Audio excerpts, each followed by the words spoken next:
சென்னையில் பதிவாகும் வெயிலுக்கும் டெல்லியில் பதிவாகும் வெயிலுக்கும் பெரிய வித்தியாசங்கள் இல்லை இருந்தாலும் மக்கள் உணரக்கூடிய வெப்பநிலை என்பது ஏறக்குறைய ஒரே மாதிரியாக இருக்கிறது. இதுகுறித்து காரணம் என்ன என்பதை அறிய நமது செய்தியாளர் சடையாண்டியிடம் கேட்கலாம்.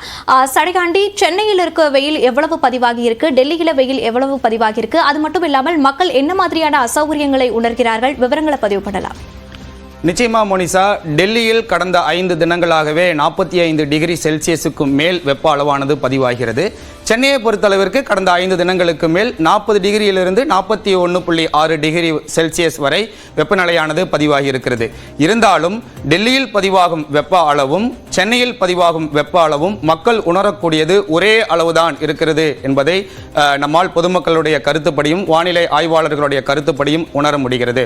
இந்தியாவை பொறுத்தளவிற்கு வெப்ப அளவானது வெப்ப அளவு மற்றும் ஹீட் வேவ் என 2 வகையில் மட்டும்தான் மக்களுக்கு எச்சரிக்கை விடுக்கப்படுகிறது. மேலை நாடுகளில் ஹீட் இண்டெக்ஸ் என சொல்லக்கூடிய வெப்ப குறியீடு மூலமாக வெப்ப நிலையை மக்களுக்கு எச்சரிக்கை விடுக்கிறார்கள். வெப்ப அலை என்பதை முதலில் பார்த்து விடலாம். அதற்கு பிறகு ஹீட் இண்டெக்ஸ் என சொல்லக்கூடிய வெப்ப குறியீடு என்றால் என்ன அப்படின்றத நம்ம பிறகு பார்க்கலாம். வெப்ப அலை அப்படின்றது ஒரு இடத்தில் பதிவாகும் வெப்பநிலையை பொறுத்து வெப்ப அலையினுடைய எச்சரிக்கையானது விடுக்கப்படுகிறது. அதாவது இயல்பான வெப்ப அளவை விட 4.5 டிகிரி செல்சியஸிலிருந்து 6.4 டிகிரி செல்சியஸ் வரை அதிகமாக வெப்பநிலை பதிவானால் அதை வெப்ப அலை என்று இந்திய வானிலை ஆய்வு மையமானது குறிப்பிடுகிறது. உதாரணத்திற்கு கடந்த ஒரு 50 வருடங்களாக சென்னையில் 40 டிகிரி செல்சியஸ் அளவுதான் இன்றைய தினம் பதிவாகி இருக்கிறது சராசரியாக என்று எடுத்துக்கொண்டால் 45 டிகிரி செல்சியஸோ அல்லது 46 டிகிரி செல்சியஸோ இன்றைய வெப்பநிலை பதிவானால் அதை வெப்ப அலை என்று இந்திய வானிலை ஆய்வு மையம் குறிப்பிடுகிறது.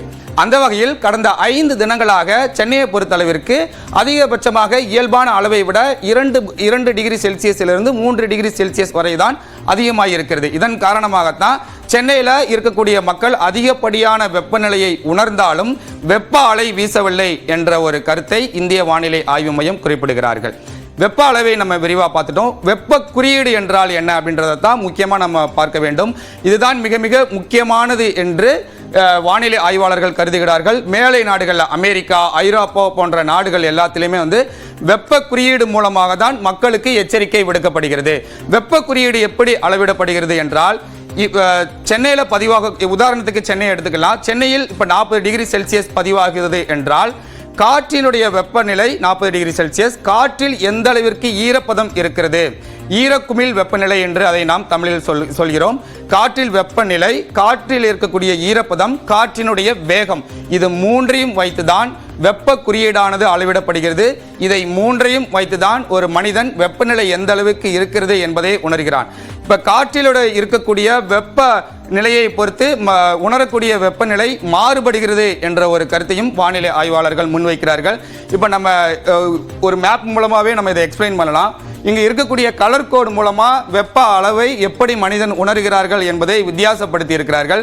கருப்பு நிறத்தில் இருக்கக்கூடிய, அதாவது சென்னைக்கு மிக அருகாமையில் இருக்கக்கூடிய பகுதிகள் எல்லாத்திலுமே கருப்பு நிறத்தில் இருக்கிறது. கருப்பு நிறத்தில் இருக்கக்கூடிய வெப்ப அளவானது மக்கள் உணரக்கூடிய வெப்பநிலை 30 டிகிரி செல்சியஸிலிருந்து 40 டிகிரி செல்சியஸ் வரை என உணரப்படுகிறது. அதாவது கடலில் இருந்து வரக்கூடிய காற்று வெப்பத்தோடு கடலில் இருக்கக்கூடிய வெப்பத்தை எல்லாம் கடத்தி கொண்டு வருகிறது. ஏற்கனவே பதிவாகக்கூடிய வெப்பநிலையும் அதிகம், காற்றினுடைய ஈரப்பதமும் அதிகம்.